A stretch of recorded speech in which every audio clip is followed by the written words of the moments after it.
Hello everyone, welcome to my YouTube channel. We are gonna start with compass surveying now.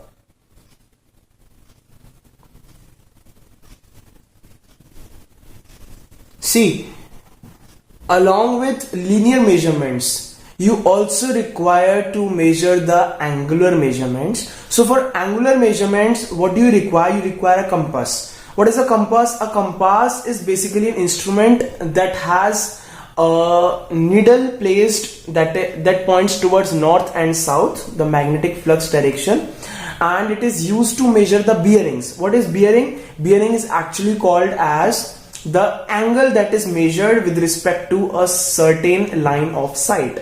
Then based on that, we have several terminologies in our compass survey that we'll be discussing. But before that, there are two types of compass that we use for the purpose of surveying.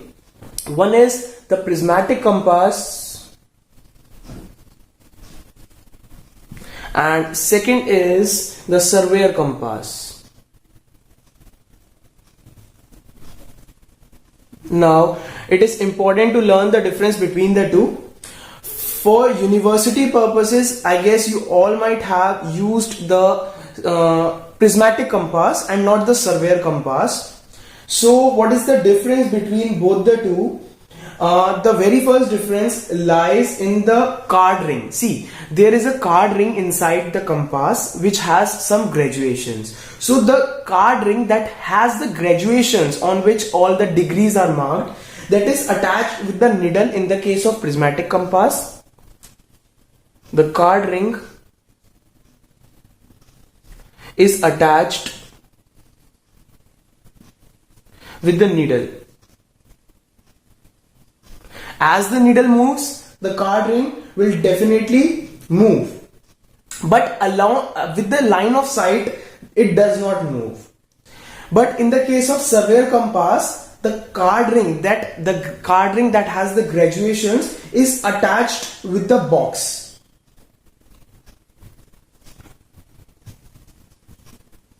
It is attached with the box and not with the needle, and it rotates as the line of sight rotates. Now the second thing is that see, I will be telling you about the system of taking the readings. There are basically two systems. One is the quadrantal bearing system, and another one is the whole circle bearing system, which is also called as azimuthal system. So prismatic compass actually uses the whole circle bearing system. You just note it down for the time being. I will explain you what WCB means, whole circle bearing system means, and this compass uses quadrantal bearing system, or quadrantal bearing system is also called as reduced bearing system. See, the difference lies in the reference point.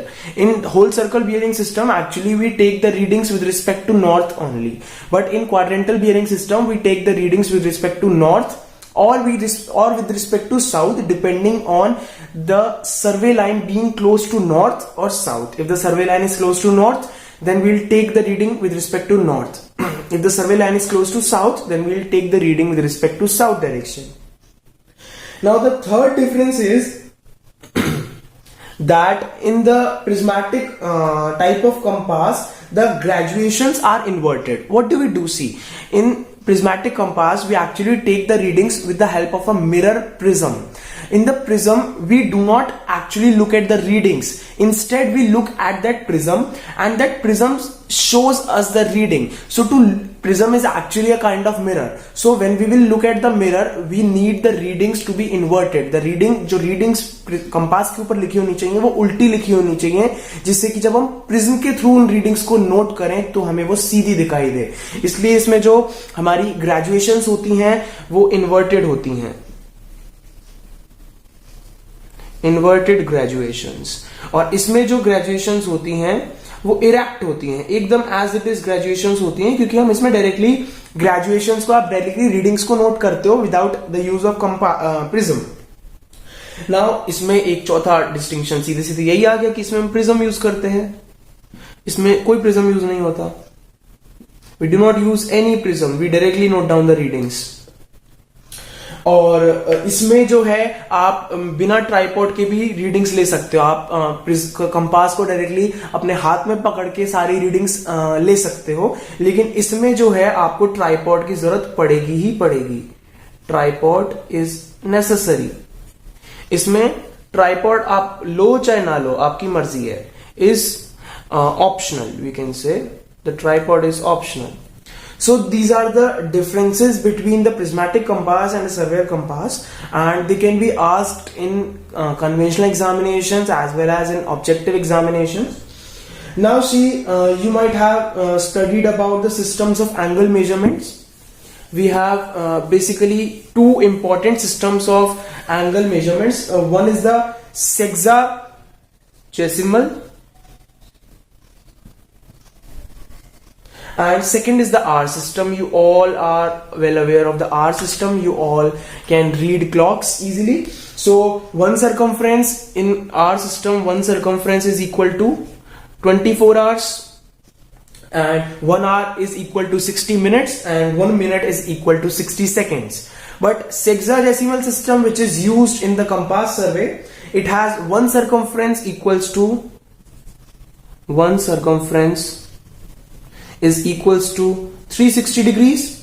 1 degree is equal to 60 minutes. Minutes is represented by one hash over the in the superscript, and 1 minute will be equal to 60 seconds. 60 seconds is represented by 2 hashes in the superscript of the number. So this is the system that we will be using throughout our study of compass surveying, and this is extremely important. Now directly coming upon the basics of compass surveying. So we directly need to learn few terms that will be used throughout the lesson. The first term is there are two terms. See, one is the true meridian and second is the magnetic meridian. So first of all, what is a meridian? True meridian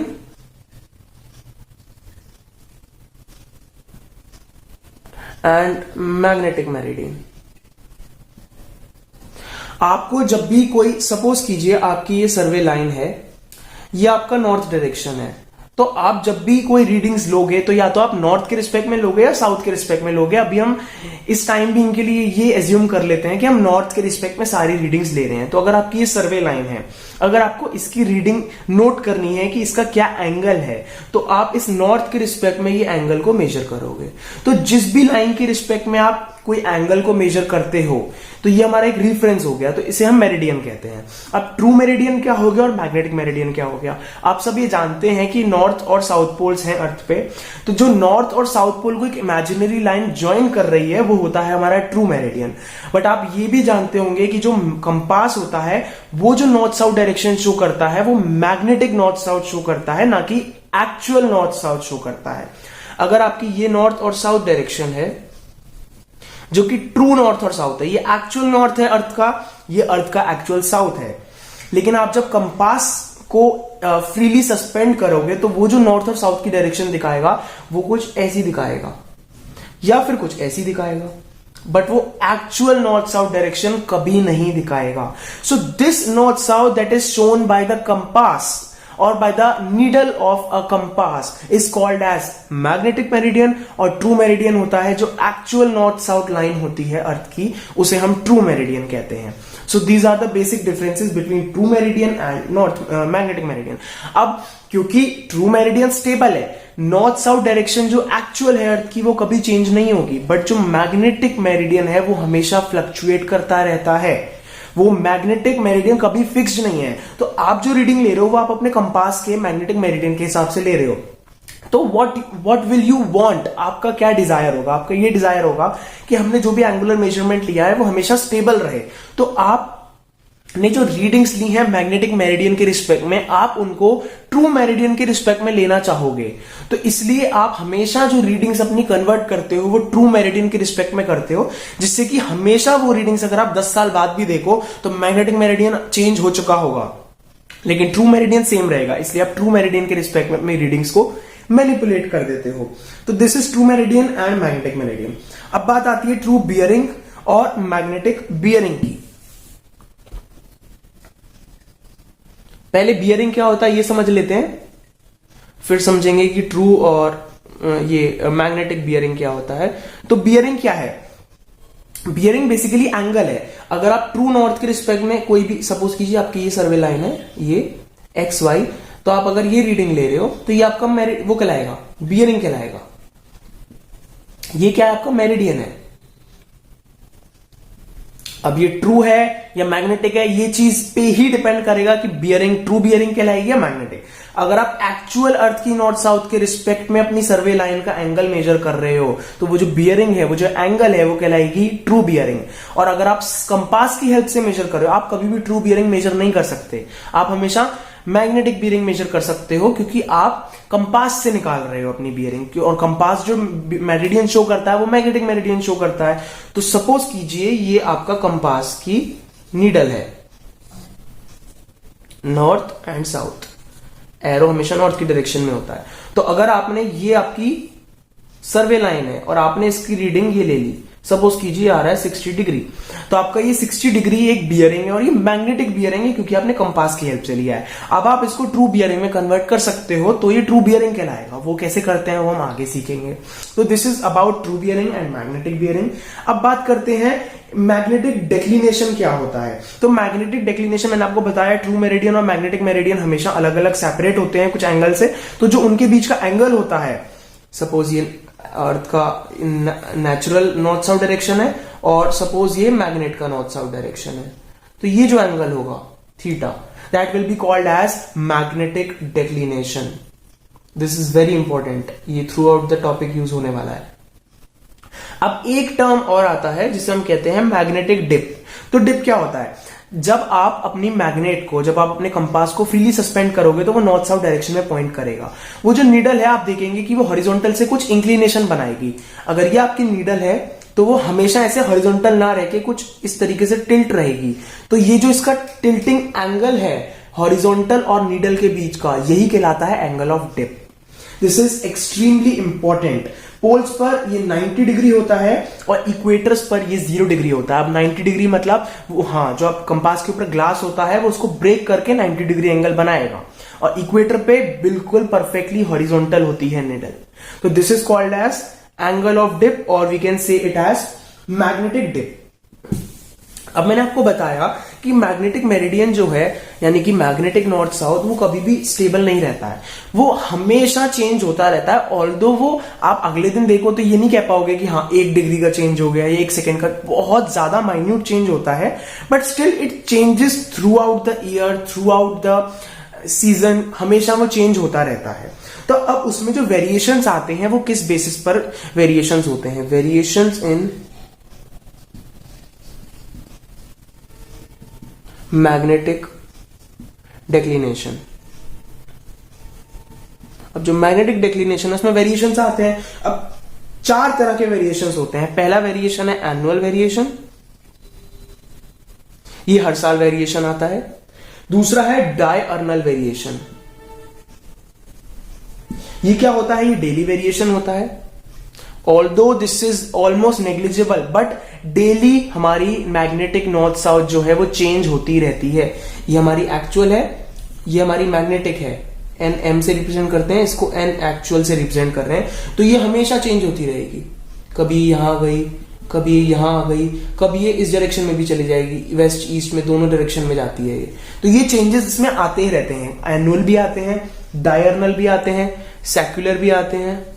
secular variations क्या होते हैं? ये variations होते हैं जो heavenly bodies हैं उनकी position पे डिपेंड करते हुए ये वेरिएशंस आते हैं। किसी भी प्लैनेट की मोशन के हिसाब से, रेवोल्यूशन के हिसाब से, जैसे जैसे रेवोल्यूशन होता है अर्थ का, उस हिसाब से ये चेंजेस आते हैं। या कोई हेवनली बॉडी, कोई स्टार है, सन है, इनका मूवमेंट होता है तो उनके हिसाब से आते हैं। एक है इर्रेगुलर वेरिएशन। ये इर्रेगुलर वेरिएशन के बारे में किसी को नहीं पता है कि इर्रेगुलर वेरिएशन क्या होते हैं। Regular variation can be due to any reason, इसका कोई भी स्पेसिफिक कॉज नहीं है, बट ये इर्रेगुलर वेरिएशन फिक्स्ड नहीं है कि हर 2 दिन में इतना वेरिएशन होगा या हर 3 दिन में इतना वेरिएशन होगा, but this happens due to any uncertain environmental condition. ये किसी भी कंडीशन की वजह से हो सकता है। अब हम बात करते हैं बियरिंग सिस्टम की।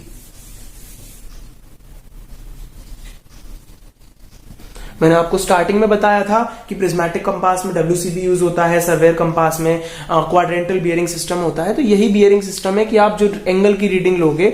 अब देखो, अब हम ट्रू मेरिडियन की बात फिलहाल नहीं करते हैं क्योंकि हम सारी रीडिंग्स कंपास की हेल्प से लेंगे, तो हम हमेशा मैग्नेटिक बियरिंग और मैग्नेटिक मेरिडियन की बात करेंगे। तो अब सपोज कीजिए ये आपका है नॉर्थ डायरेक्शन जो कि है मैग्नेट में शो हो रही है, दिस इज साउथ। अब अगर मेरी ये कोई वो है सर्वे लाइन है जिसका मेरे को एंगल लेना है नॉर्थ के रिस्पेक्ट में, तो देयर आर टू थिंग्स। इसको मैं टेढ़ा ना बना के सीधा शो करना चाहूंगा।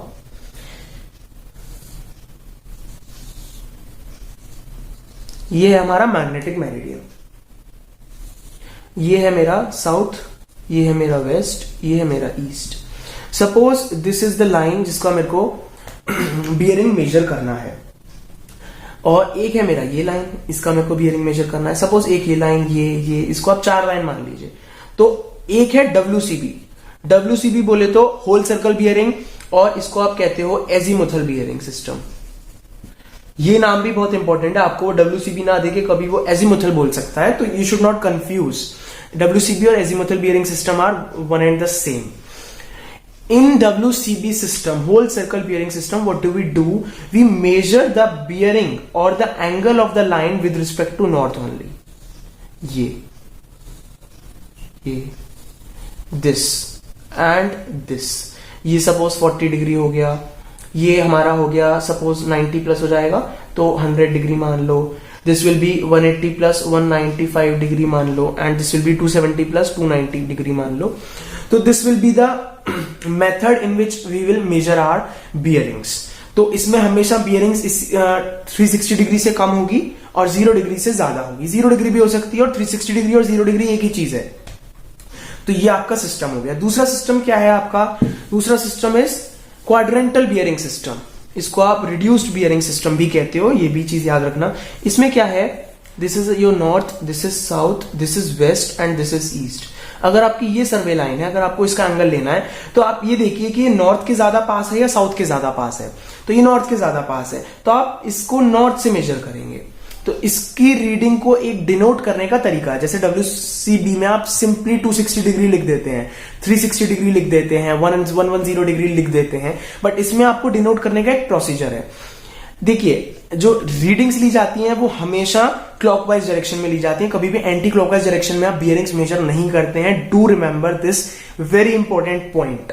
इसको दिमाग में डाल लीजिए कि आप जो रीडिंग्स लेते हैं वो हमेशा क्लॉकवाइज डायरेक्शन में लेते हैं। अब क्योंकि ये सर्वे लाइन नॉर्थ के ज्यादा पास है, इसलिए हम इसको नॉर्थ के रिस्पेक्ट में ले रहे हैं। सपोज कीजिए ये 45 डिग्री है एंगल। अब आप इसको क्वाड्रेंटल बियरिंग में अगर लिख रहे हैं तो आप किस तरीके से लिखेंगे? क्वाड्रेंटल बियरिंग में बताता हूं मैं आपको। इसको आप लिखेंगे नॉर्थ 45 डिग्री ईस्ट, इस तरीके से लिखेंगे। अगर आप इस रीडिंग को WCB में लिखते हैं तो आप क्या लिखते हैं? 45 डिग्री लिखते हैं। That's it. अब हम एक दूसरा केस लेते हैं, इसे मिटा देते हैं। अब हम सपोज कीजिए आपकी जो लाइन है, सर्वे लाइन, वो ये है। अब ये जो सपोज कीजिए ये एंगल आपको पता है, ये एंगल आपका है सपोज 135 डिग्री, तो ये हो जाएगा आपको 45 डिग्री। अब जो आप इसमें ये रीडिंग लेंगे, देखिए क्वाड्रेंटल बियरिंग में आप एंटी क्लॉकवाइज भी जा सकते हैं, क्लॉकवाइज भी जा सकते हैं। ये WCB के लिए है। अगर आप होल सर्कल बियरिंग में रीडिंग ले रहे हैं तो आप क्लॉकवाइज लेंगे। क्वाड्रेंटल बियरिंग में आप क्लॉकवाइज भी ले सकते हैं, एंटी क्लॉकवाइज भी ले सकते हैं। अब ये जो सर्वे लाइन है, इसकी अगर आपको क्वाड्रेंटल बियरिंग पूछी जाए तो पहले ये देखिए कि सर्वे लाइन नॉर्थ से ज्यादा क्लोज है या साउथ से ज्यादा क्लोज है। Since the survey line is close to south, so we will take the reading from south. हमारा रेफरेंस साउथ हो गया है, यहां पर चेंज हो गया रेफरेंस। तो अब आप इसको रीडिंग को कैसे लिखेंगे? South 45 degree east.